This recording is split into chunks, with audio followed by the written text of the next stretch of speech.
Joy Boy était un homme de la surface qui a vécu il y a 800 ans et qui a laissé un message sous forme de poneglyphe sur l'île des hommes poissons. Joy Boy avait fait une promesse à la princesse sirène de l'époque qu'il n'a pas pu tenir pour une raison inconnue. On ignore également en quoi consistait cette promesse si ce n'est qu'elle impliquait l'Arche Noire. Le poneglyphe qui se trouve dans la forêt marine contient un mot d'excuse de Joy Boy auprès de la prochaine génération qui devra s'acquitter de cette promesse. Et c'est pour honorer cette ancienne promesse que la famille royale Neptune doit veiller sur l'Arche Noire jusqu'au jour de la promesse. À travers ces informations et le récent flashback de Roger, on peut donc en arriver à penser que Joy Boy s'est réincarné en Luffy 800 ans plus tard, là où aura lieu le fameux jour de la promesse.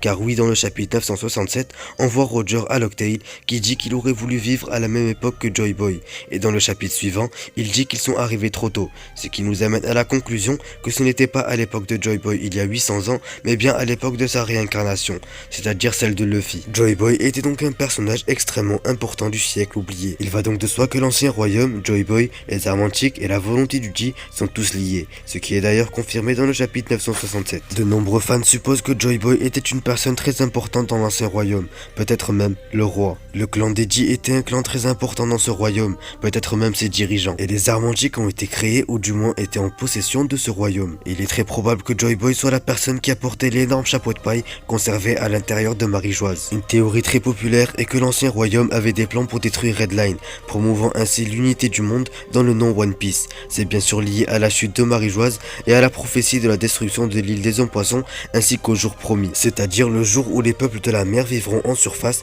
sous le soleil avec les humains et toutes les autres races. Le chapitre 967 a confirmé ce que la plupart des fans savaient déjà à peu près, que le One Piece était déjà là quand Roger est arrivé à Locktail. Il a donc été laissé par Joy Boy et l'ancien royaume. Pour que le One Piece fonctionne ou marche correctement, je pense que les 3 armes antiques sont nécessaires. C'est très certainement l'une des raisons pour lesquelles Roger n'a pas pu accomplir la volonté de l'ancien royaume, car il n'avait pas assez de temps. Après tout, Shirahoshi n'allait même pas naître dans une dizaine d'années. Le One Piece est déclaré être quelque chose de tangible, donc quelque chose de concret, ce qui signifie qu'il n'est en rien figuratif ou quelque chose du genre. Celui qui le trouve apprend la vraie histoire et devient le roi des pirates. Il est évident à ce stade que le One Piece est à Raftel. Il y a une théorie selon laquelle l'ancien royaume était un royaume de pirates, mais ces pirates n'étaient que des aventuriers qui cherchaient à explorer le monde et à répondre les idéaux de liberté et d'égalité de ce royaume dans et entre les différentes races du monde, se faisant ainsi plusieurs alliés, les hommes poissons, les Minks, le clan Kuzuki, Shandora, etc. Comme Luffy a rassemblé des alliés tout au long de l'histoire et a libéré des îles entières de leaders cruels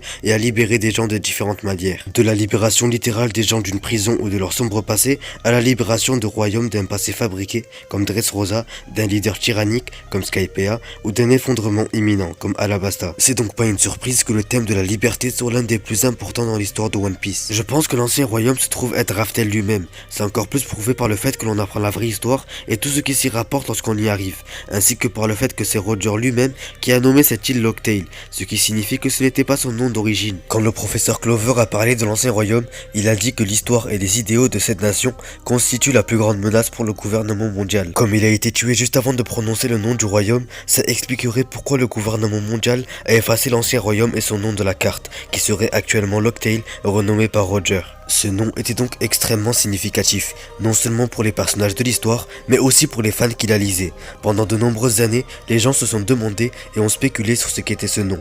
La réponse est très simple, le One Piece, c'est l'ancien royaume. Celui qui trouve le One Piece devient le roi des pirates. Si l'ancien royaume était un royaume de pirates, c'est tout à fait logique. Ça explique aussi pourquoi Clover a été mis hors d'état de nuire avant de dire le nom du royaume, car ça aurait tout révélé. Et il a dit lui-même, la chose la plus essentielle qui détient la clé de tout est le nom de ce royaume, autrefois prospère. Celui qui trouve l'ancien royaume devient son roi et rentre en possession des armes antiques. Et après avoir rassemblé une multitude d'alliés, ils peuvent détruire le gouvernement mondial et établir une nouvelle aurore, où ce royaume ressuscitera et toutes les races en feront partie. Un monde uni et égal, une seule pièce, One Piece. Le titre de roi des pirates était jusqu'à présent toujours traité comme quelque chose de figuratif, la personne avec le plus de liberté, alors qu'en réalité, c'est un titre assez littéral, le roi de nombreuses nations, avec leur peuple et leurs idéologies, celui qui porte la volonté de ce grand royaume ancien et qui unira et conduira le monde entier vers son aurore. On sait que Luffy n'est pas intéressé à conquérir quoi que ce soit, alors on devra attendre et voir comment tout se déroulera quand il deviendra le roi. Quel chemin va-t-il prendre pour le monde